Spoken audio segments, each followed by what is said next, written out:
Okay, so good afternoon. We'll get going in just a second.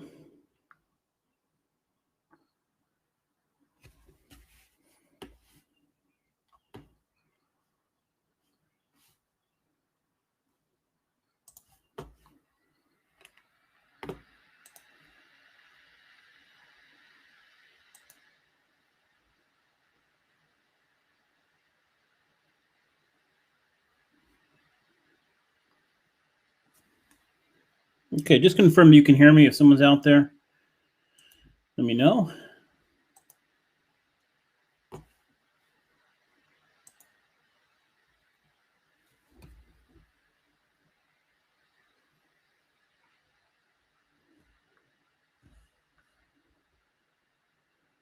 Okay, good afternoon. I think I can be heard. I'm not sure what's going on here. Brian, I appreciate it. Thank you so much. Good afternoon. It is Monday, 6:14.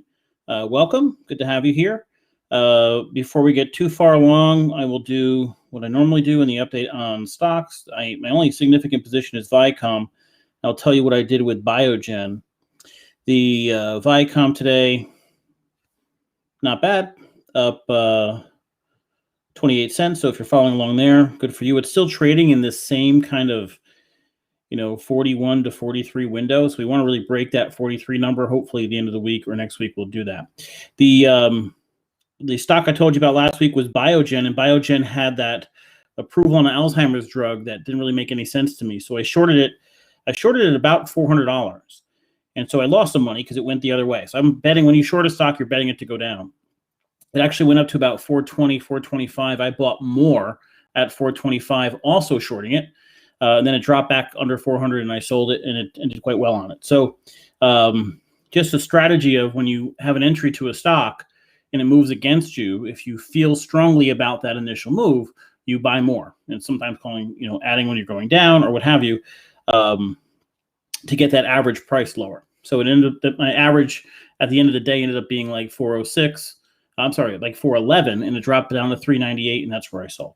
So just how I go about buying and selling stocks. It was a nice trade.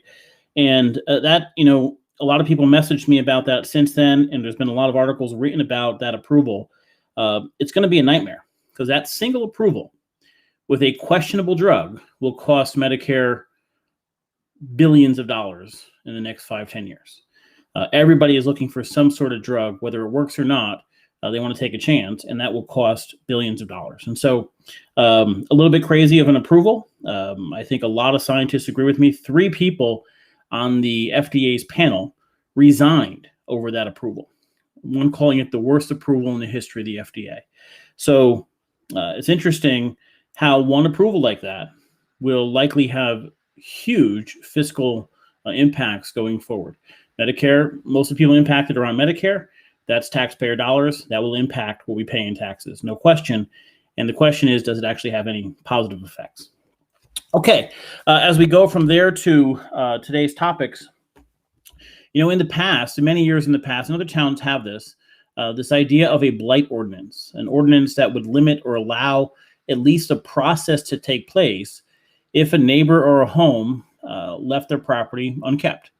We all know properties that have construction equipment on it for 15 years, or old cars that are rusted and rotten for 10, 12 years. We're very used to those, and some towns have done something to do something, have passed laws to do something about it, and some towns have not. Generally, when a town doesn't pass that, it's concern over legal action. It's concern over what is considered blight. What type of legal action can they sue the town? If somebody's wealthy and has 47 rusted cars on their property, can they lock the town into lawsuits forever fighting this? The second issue with a law like this is, do neighbors use it against neighbor?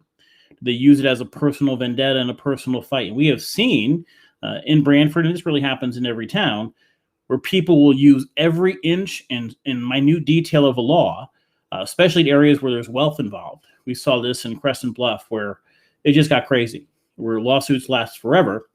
Can a law be used in that regard where there's animosity between neighbors? And so last week, the town of Brantford did pass, after many discussions in it for, I think, covering news 11, 12, 13 years, this was part of the discussion when I first started. And it's always been an issue legally what happens. But they came up with what they consider to be a good alternative and a good process in place to make sure there were certainly enough appeals where the landowner could be heard before action is taken. And so what we'll do today is we'll go through this bill. And you can open this bill if you want to. You can go to the town website. And on the town website, go to town government, look at town committees and commissions, then go to RTM, Representative Town Meeting. In the meeting minutes for the June 9th meeting, one of the items will be your proposed blight ordinance. So you can open that up if you want to see it and read along with us as we go through this. As reviewed by Town Council and approved by Rules and Ordinances Committee on June 2nd, it'll say, here's the mission. The mission of the ordinance drafting subgroup, so a group was, in the RTM was put together to do this, to generate an ordinance for Brantford similar to most other towns and cities that would fill an administrative void by establishing protections other ordinances and regulations do not provide. Understanding that the causes of blight can be complicated, the drafting committee recognized that flexibility is desirable in addressing this issue. The primary economic focus is for the town to prevent the reduction of property values as a result of neighboring blight while keeping costs in mind. So that's the overall idea. You can decide if that was achieved. I am not taking a stance on this. I've read it. My viewpoint is that what will likely happen with a law like this, and has happened in other cases, is that you pass it, and sometimes there's a lot of positive impacts, but there also may be some negative impacts. So it may be that there's some change to the law in the future, a year from now, 2 years, when we see what the real impacts are and how it's being used. We have an outline here. If you're scrolling with me, we have a purpose. Purpose does play a role legally. We won't go through there now. And then we'll go through the declaration of policy. So if you're a homeowner, property owner in any way, shape, or form, here is the policy. No owner of real property located in the town of Brantford shall allow, create, maintain, or cause to be created or maintained a blight premise. This ordinance shall apply to all residential and commercial properties now in existence or hereafter constructed, maintained, or modified, but shall exclude agricultural lands as defined in Section 22(3) of the General Statutes, land preserved in its natural state through conservation easements or similarly protected open space, or areas designated as inland wetlands and watercourses. So, if your grass grows 40 feet high on an open space, clearly that's not going to be an issue.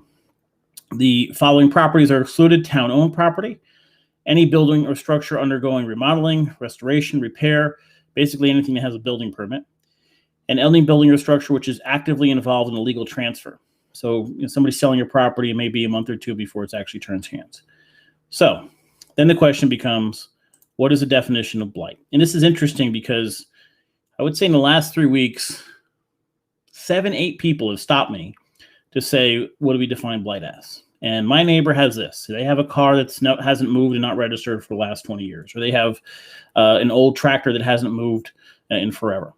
So what is it? And so this is the definition. This is passed the RTM last week. And there's some lengthy details in here, but we're going to go through it, especially when it gets to cars, because people are anything with a motor vehicle. A blighted premise is defined as any building, structure, or parcel of land, except excluded property as defined by Section 2, in which at least one of the following conditions exists for a period of more than 90 days. So one of these things for 3 months would identify it as blight. It is dilapidated or is a state of disrepair as verified by the building official. It is attracting illegal activity as documented by the police department. It is a fire hazard as determined by the fire marshal. The condition of the building, structure, or parcel of land poses serious or immediate danger to the safety or poses a risk to the public health of the community as determined by a report of the building official or East Shore Health District. So first of all, those are 4 areas that are interesting because it takes a town department or the health department, which is not a town department, but a health department, to make a designation. Now, what happens in an apartment building or one apartment there's illegal activity? I'm not sure yet.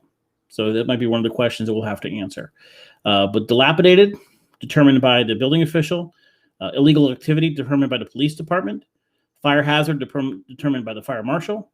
And the condition is a the condition of the building, structure, or parcel of land poses a serious or immediate danger to the safety or poses a risk of the public health, and that's determined by East Shore Health Department. E, it contains unauthorized outside accumulation of any of the items listed below. And again, these are, ask yourself as we're reading this, could this be used as an excuse to go after a neighbor if there's a personal vendetta and not a legit area of, hey, this is a blight to the neighborhood? Contains unauthorized outside accumulation of any of the items listed below. 1, garbage not in trash containers. 2, exposed junk, trash, rubbish, boxes, paper, plastic, inoperable equipment, or refuse of any kind. 3, more than one inoperable or unregistered motor vehicle, boat, motorcycle, or other inoperable machinery, unless it's a junkyard, left on the property or in the public right-of-way. 4, one abandoned motor vehicle, boat, motorcycle, trailer, or other machinery, again, left on the property or public right-of-way. And 5, dumpsters or similar single refuse container with a capacity in excess of 60 gallons, which are not connected to an active building permit or other permit of use subject to the time period articulated above. That's 90 days. Dumpsters used for commercial, institutional properties or multifamily facilities are exempt. F, if it is a factor creating a substantial and unreasonable interference with the reasonable and lawful use and enjoyment of other premises within town as documented by neighbor complaints to the towns, its officers, agent, and employees. G, it is a factor creating cancellation of insurance on adjacent properties. H, it is a factor that is seriously depreciating property values in the neighborhood as evidenced by tax or real estate appraisals. So these are interesting definitions. And you can see where some of these, now garbage not in trash containers. A neighbor that's upset goes and takes pictures every week of individual items not in the trash container. Does the same item have to be in the picture? Is it just a regular routine where trash is not in the trash containers? I don't know the answer to that. Exposed junk, trash, rubbish, paper, boxes. So what if someone has used tires on the side of their house? And this is why it took so long to pass this type of bill. There's always going to be situations, and other towns have this, but situations that can be abused.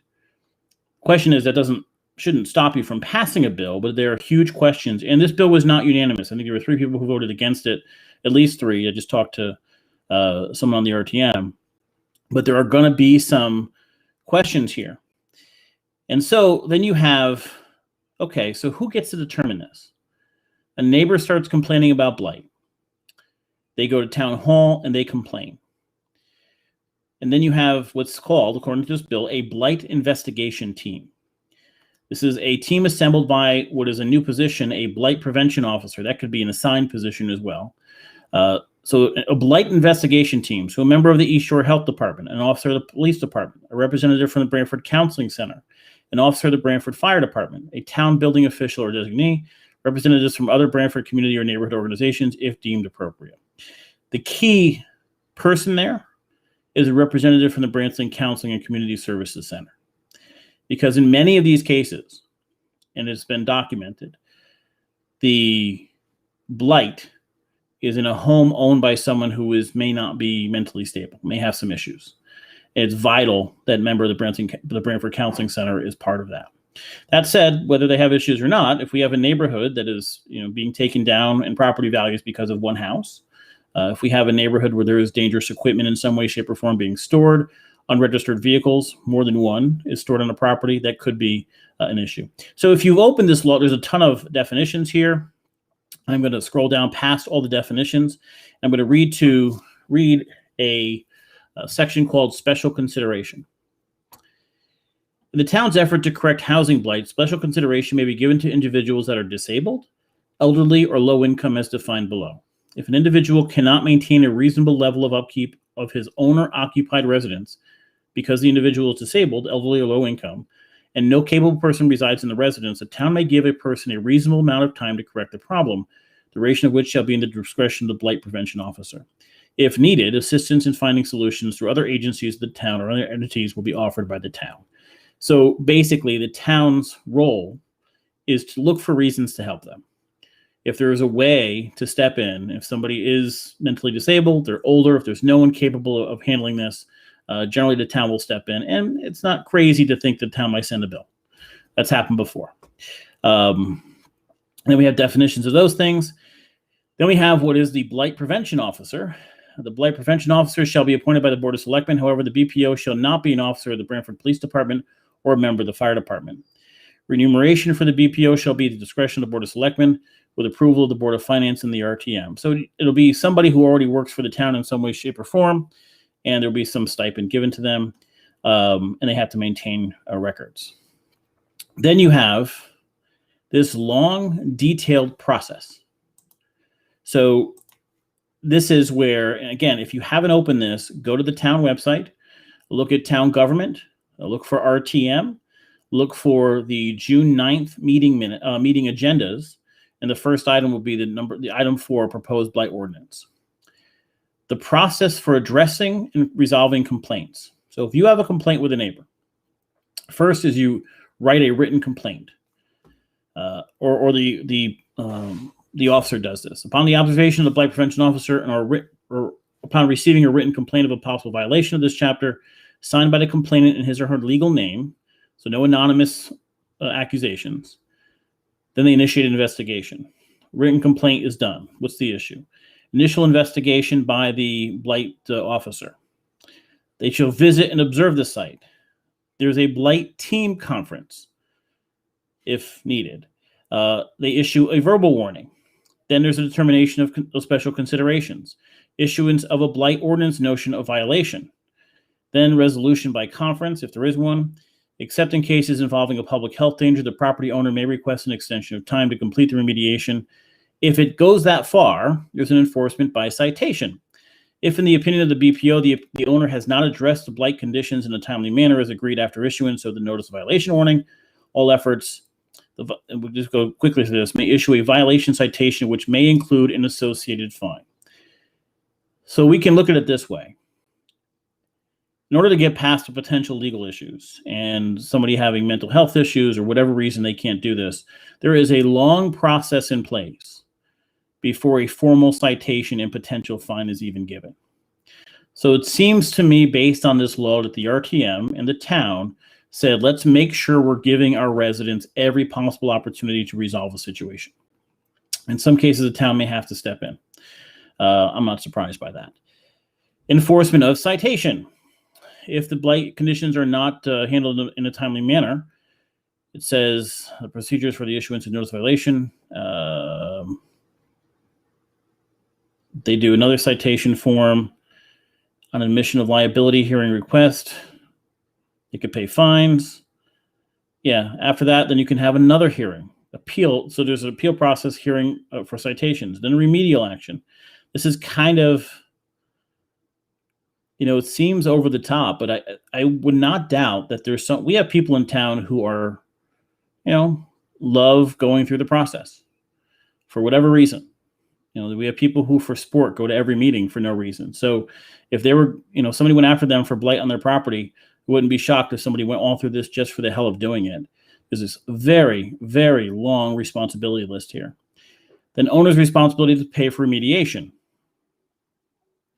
On completion of remediation of blight violations by the town. If the town takes over, the director or designee shall determine the cost of remediation and shall bill the owner therefor.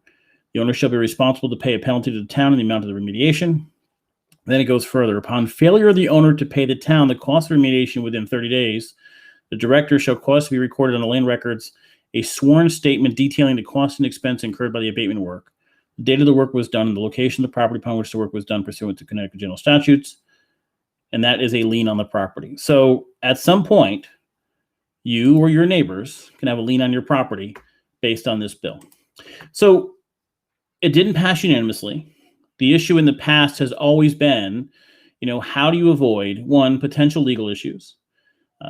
There are people who love the law. And even if they legitimately have complaints about blight on their property, they will sue and appeal and sue and appeal. How do you avoid abuse of this law on both sides? And then you have neighbors that have issues with their neighbors.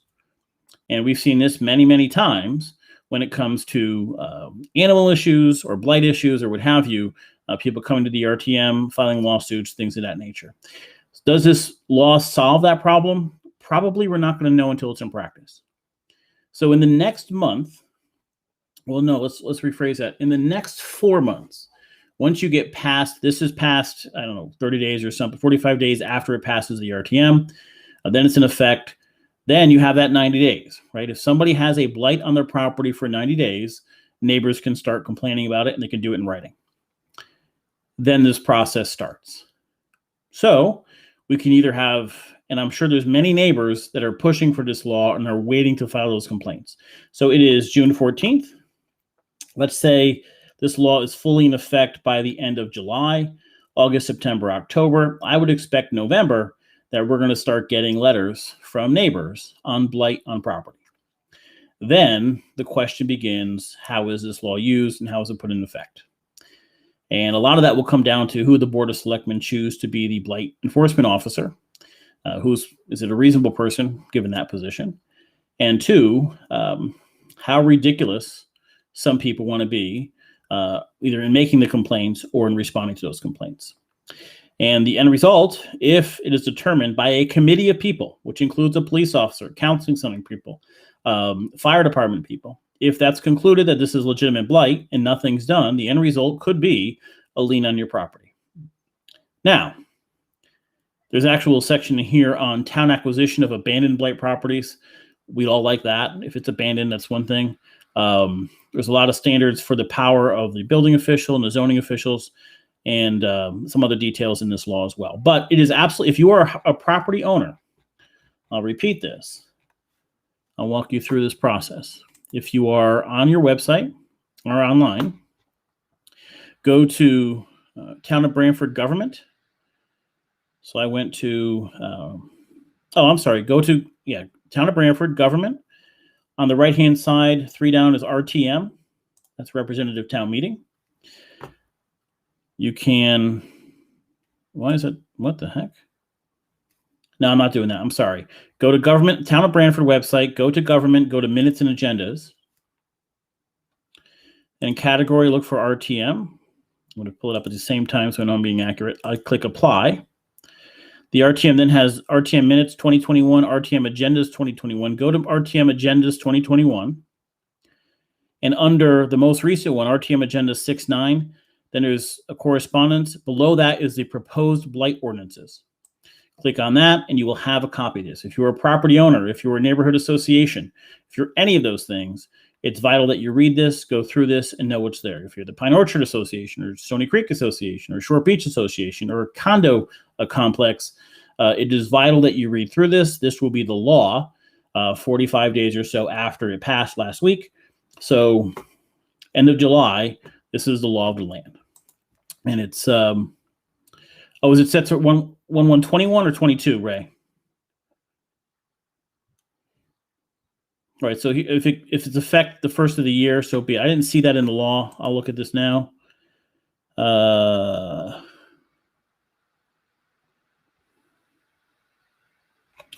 last section, I'm sorry, is the effective date, and I'm going to go back there and read that. The effective date of this ordinance will be January 1st, 2022. So you have basically 6 months as a committee, as a housing committee or condo complex or what have you, or living association, whatever it is, to review this and know the rules. And as of the 1st of next year, that is the law. So, thank you. And Victoria, appreciate that. So it's a big step for the town. And in the 13, 14, whatever it's been years that I've had Brantford 7, that since we started, that I've covered news, this has been talked about every couple years. It's a big deal. Neighbors have asked for it. There has been hesitation by many elected officials, rightfully so, on how the bill can be used. How do you do something in a way that gives the benefit of the doubt to homeowners? Certainly taking into account mental health and age. And so now we have the counseling center involved in some of those determinations. But at the same time can be kind of legal proof that we have a process, we have a legal process that will hold up in court. Doesn't mean it can't be expensive, but some of those legal costs are offset by ensuring property values in areas are blight free.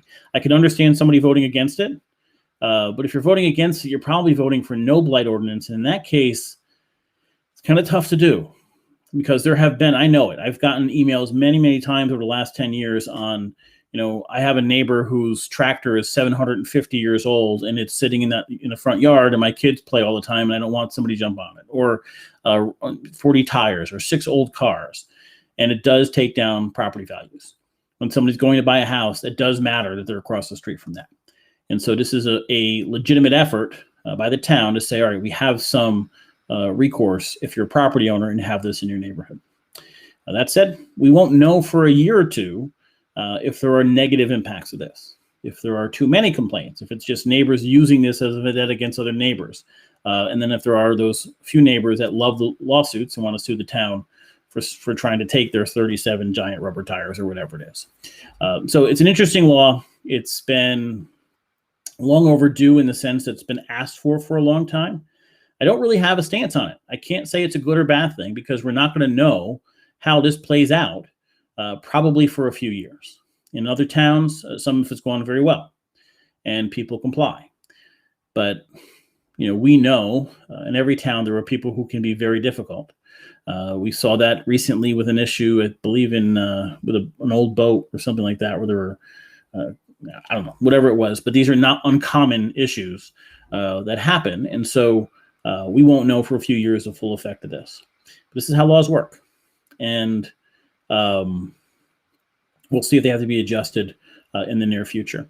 If you have a situation where this is impacting you or your neighborhood, send me an email. I'd like to see some of the situations. If it's been resolved, great. If it hasn't been resolved, let me know. Have you reached out to that neighbor? Let me know that too. I'd like to review those, and then maybe tomorrow talk about some of those issues without getting too specific, obviously, for obvious reasons. But if you've been waiting for the town to pass something, you now have something, and as of January 1st, you will have some recourse. Now, do you have to wait 90 days after January 1st? I don't know the answer to that.